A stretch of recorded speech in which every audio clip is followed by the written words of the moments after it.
The emperor met his brother Jerome again at Genoa after the reconciliation of the two brothers at Alessandria. Jerome had been promoted to the rank of commander. He was entrusted with the mission to go with a squadron of vessels to Algiers and there to summit the Dey, to hand over to him the Genoese who had been kidnapped by the Barbary pirates and who had remained their prisoners. Having become our fellow citizens, the Genoese had a right to the immediate protection of France. The name of Bonaparte and the commander's firmness triumphed over that Dey, who had at first refused obedience. Jerome, within a month after leaving Genoa, brought back to that port all the Genoese and Italians whom he had just rescued from the hardest slavery. This fortunate expedition endeared him to the people of Genoa, who hailed his return with transports of gratitude. The emperor, in spite of the 8 days spent in Genoa in the midst of rejoicings, did not lose sight of business. After all, he was constantly preoccupied concerning the war against England, which had been the principal motive of his accepting Genoa. He left the city with the empress for Turin, where he stayed 1 day, the extraordinary powers of the arch-chancellor having lapsed after the union of the Genoese Republic to the empire. This high dignitary was maintained there in the capacity of governor-general. The emperor, on his journey back to Paris, visited the convent of Mont-Cenis, where the monks had prepared luncheon for him. This was his only halt till he reached Fontainebleau, towards which he pressed forward with full speed, always accompanied by Josephine, who bore the fatigues and the privations inseparable from such rapid traveling, with remarkable endurance. It would have been useless for the emperor to try and spare her. She was indifferent to the length of the journey and the absence of all the comforts to which she was accustomed, so long as she was not separated from Napoleon. In this hurried journey, escorts of under-officers, grenadiers, and chasseurs of the guard had been formed to accompany the emperor's carriage. But so fast was the pace that none of them were able to keep up with the carriage to the end. The emperor thanked them for their zeal, and after that time the experiment was not renewed. I think it my duty as a truthful historian to relate the one occasion during the many years which I passed near his person on which he was rather seriously vexed with me. It will also serve to throw a new light on Napoleon's character. I had been attached to his cabinet for close upon 3 years. During that time, I had received proof of his kindness and his satisfaction with me. No cloud had come to overshadow my relations with him, when their serenity was suddenly troubled by a particular circumstance. Since the rupture of the Peace of Amiens, the work in the cabinet had greatly increased. The hard work to which I was constantly subjected woke in me an irresistible desire for some amusement. Too young as I was then 27 years old. I was wanting in maturity.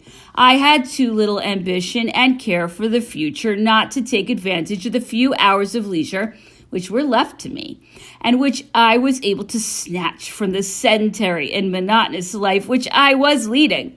The opera-masked ball was then at the height of fashion. Napoleon himself used frequently to visit it. I often went there and found some people of my acquaintance with whom I got accustomed to foregather. That led to our arranging dinner and theater parties. Once or twice a week, we used to dine at the Robert restaurant, there never being more than 8 or 10 people at the table. The honors were done by 1 or 2 ladies of the class it is usual to call amiable ladies.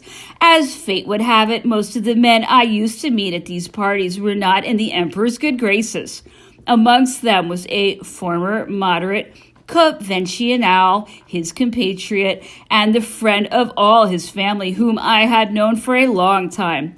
A keen and clever man, dissatisfied but incapable of doing any harm.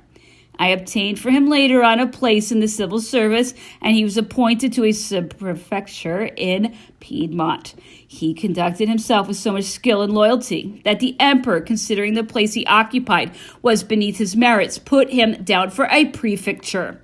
The others were bankers, of whom some had been crossed in their speculations by the general measures of the government, but who, in spite of that, were not hostilely disposed towards it. Although they thought that they had a right to complain, they had sufficient tact not to speak to me of their grievances, to which, in no case, could I have listened. I gave myself up to these innocent pleasures without dreaming of the storm which was gathering over my head. One day, when I had been to see the Empress Josephine, she happened to speak to me of the opera ball, of certain meetings which the emperor had made there, and which rather excited her jealousy. She added jestingly that she knew I was in the habit of seeing a very amiable person there. She complimented me upon my taste, said that she knew her name, and that she was sure that it was because her Christian name was Josephine also that I had chosen her. I denied that I had any such influence with this lady as she described, and begged her to tell me how she had got to know about these matters. She was good enough to tell me, without a moment's hesitation, that it was Bonaparte who told her. That gave me cause for reflection. The emperor's silence towards me, considering how fond he was of joking, surprised me. Then, on thinking the matter over, I felt hurt by this mysterious conduct, and determined to wait until he spoke of the matter to me. 2 days later, I met him walking with Dr. Corvisart in a covered alley which led out from the family drawing room at Saint-Cloud. As I passed before them, the emperor barred the way, and catching me by the arm, looked at me with mocking eyes and said to Corvisart, "Here, after all, is a man whose usual company is that of my enemies." I was prepared for this sally by what I had heard from Josephine. I was reassured by the rough frankness which the emperor had used in speaking to me. I ought not to have taken the matter in earnest, but dissatisfied in my mind with Napoleon's silence towards me, which implied a sort of suspicion, I answered him very seriously that I had had no occasion to see that this accusation was a well-founded one, that if the persons whom I associated with were really his secret enemies, they would find themselves in the wrong box with me, that he could not doubt my loyalty, and that I was not the man to allow anything concerning him to be even hinted at in my presence. He allowed me to speak without interruption, and I withdrew, seeing that he had nothing to add to what he had said. Corvisart, who at first had been surprised at the way in which the emperor had spoken to me, took my part and said with a laugh that he would willingly go bail for me. The day passed without any allusion being made to what had happened in the morning. Till then my absences had been tolerated, and it sometimes happened that I did not return to the cabinet until the following day. I always managed to get there before the levee, which took place at 9 o'clock. When the emperor crossed his cabinet to go to his levee, I had always taken care that his papers should be in order, and the letters which had arrived in the morning opened and arranged on the little table which stood by the settee where he usually sat. He used to give a glance at them as he passed, but never stopped unless I told him there was something important and urgent in the day's letters. I do not know whether some police reports had put the friendly meetings about which I have spoken in a false light, but from the moment when I knew that the emperor had been informed of these meetings, I found that he got to the cabinet before me. I also learned that he had frequently asked for me after dinner when I was away.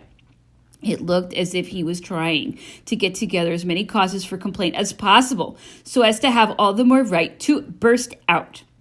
The explosion which took place in the nick of time was brought about by a parcel which I had sent off by a courier, and which for some reason or other was not punctually delivered at its address.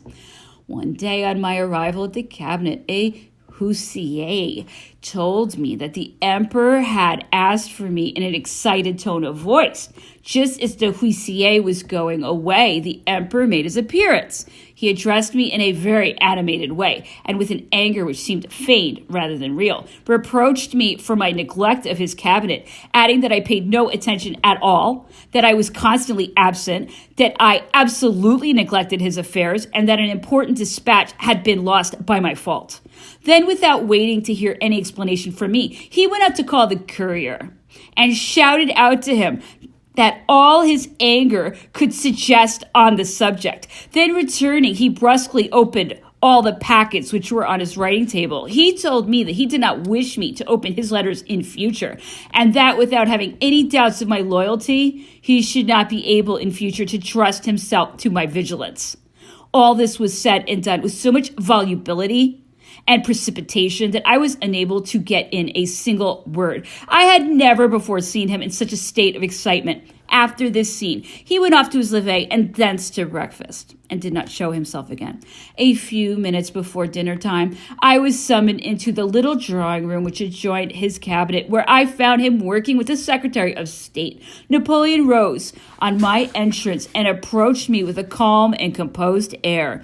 In the presence of the minister, he gave me a really paternal lecture, speaking to me of the confidence which he had placed in me, of my duties, of the honor attaching to their right fulfillment, of my future, of all the good he wished me, and so on, speaking to me with so much kindness that, although I had made up my mind to listen to him coldly, I could not help feeling very much touched. He told me that it was necessary that I should cease my absences because he would have to work all the week. As a matter of fact, he came to his cabinet in the evening, remaining there a quarter of an hour before calling me. When I came into his summons, he received me in the most cordial manner possible, calling me his dear Méneval, dear little Meneval, in a term of friendship which he often used towards me, made no further allusion to the grievances of the day, and tried to make me forget them. There ended this quarrel, which was never renewed during the long years which Providence destined me still to pass with him. I never ceased to find him good, patient, and indulgent in his treatment of me. I had occasion afterwards, I do not remember in what connection, to allude to this scene. My dear Meneval, he said, there are circumstances in which it is necessary for me to put my confidence in quarantine. The emperor's attack upon me was without doubt of a nature to hurt my feelings, but to a certain extent it was justifiable. On reflection, I was forced to acknowledge that if sometimes storm arise in the most peaceful minds, and those least exposed to the tempests of life, one cannot be astonished that a keen and ready spirit, so susceptible to impressions, so agitated by so many and such various thoughts, should, in circumstances of little importance, have paid its tribute to the imperfections of human nature. The business, the papers which Napoleon entrusted me with were sufficiently important for him to feel anxiety as to their safety. Besides, although this superior man was not insensible to pinpricks of everyday life under great reverses, he always remained self-controlled, always calm, always serene, and armed with all his presence of mind. So I bore him no ill will for what had happened, and neither did he towards me. I may remark, however, that the subjection to which I was constrained seemed to me harder to bear than ever. On the morrow, the emperor's letters were left unopened on his writing table. On his entering the cabinet, he opened one or two and handed me the rest, saying in a tone of some impatience, Meneval, open these letters. I touched none of the letters which arrived subsequently. I had often thought that my work was already very heavy, and I did not want to see it increased. I made up my mind to take advantage of this scene which had occurred to get rid of a supervision and a task which, in proportion as business increased, became more and more fatiguing. The duty of opening the sovereign's letters involved their classification according to the minister's concern and the drawing up of a summary on the margin of each communication. Now, very often, there was no time for this work. I was constantly being interrupted in it to write at the emperor's dictation. I will not speak of the responsibility which would have rested on me to a certain extent, supposing some dispatch had been removed or diverted from its destination, or even had got simply lost. Already in 1803 and 1804, when the English ambassadors in the residences the least distant from our frontiers were acting as the agents of disorder and intrigue and even corruption, I had suggested to Napoleon how necessary it was that the safety of his dispatches should be provided for. He contented himself with giving me a mounted escort on his journeys between La Malmaison and Paris, which were always made very late in the evening, and this was only done to prevent the carrying off of his portfolio. In drawing these reflections to a close, I will add that the emperor gradually accustomed himself to open his letters himself. I helped him in this task when I had nothing more urgent to do. His devouring cerebral activity, which never could find enough food and which grew as the demands upon it increased, was all sufficient. As soon as a letter had been opened, he read it and often answered it at once, putting the others aside to be answered later, and throwing all those which did not need an answer on the floor. Sometimes the ministers sent to ask me what the emperor had done with such or such a report. When they heard that he had thrown it aside without an answer, they knew what it meant. Napoleon used to call not answering the best part of his work. When he was away, I was charged with opening the letters which might come during his absence, and in case they contained anything urgent, to take them to him, wherever he might be, or to hand them to him immediately on his return, even in his private apartments. This custom was established in this way, and was afterwards observed. The little festivities and amusements of which I have spoken to the reader, and which had given offense to Napoleon, were broken off by a series of incidents and by the absence of the emperor on a journey in which I had to accompany him. This episode, which I could not pass over in silence, has interrupted the course of my narrative. May I be allowed to resume it? The Bologna expedition was ready, and all the vessels were prepared to set sail. Repeated exercises in embarking and landing had trained the troops to precision and speed without confusion, so necessary in this kind of expedition. Each regiment, each brigade, each army corps had its appointed post and knew on what ships to embark. The most minute instructions had been given to the land forces as well as to the sailors. The winds which were wanted to blockade the English ships in their ports and clear the seas were favorable. Terror reigned in the councils of the Cabinet of London. England, trembling on her islands, scattered gold broadcast and used all the resources of her diplomacy to divert to Austria or to Russia the most imminent danger to which she had ever been exposed. The maneuver, the success of which was to bring together at the mouth of the Channel sufficient naval forces to ensure a free passage to the Bologna flotilla, had succeeded. By skillfully combined maneuvers, Napoleon had succeeded in assembling in distant waters the largest part of the fleets of France and her allies. I must add in passing that he did not always find in his Minister of Marine the assistance which his ignorance of the element which was the scene of his plans rendered necessary. The responsibility which rested on this minister on the eve of undertaking so colossal a maritime expedition rendered him almost constantly negative. This officer, who was so brave at sea, was timid and hesitating in the council. This circumspection might have reacted on the admiral who was charged with the chief command, had not his irresolution and absolute want of strength of character, although he was a brave man, sufficed to paralyze the efficaciousness of the resources at his disposal. The minister's hesitation and the admiral's tergiversation provoked the emperor's impatience in the highest degree. Now discouraged, now gaining confidence, as news came in from the sea, he ended by doubting as to the success of the expedition, and yet all the preparations had been completed. The emperor, a prey to all the torments of incertitude, was still clinging to the hope that at any moment he might hear of the appearance of the fleet which he was expecting with such impatience.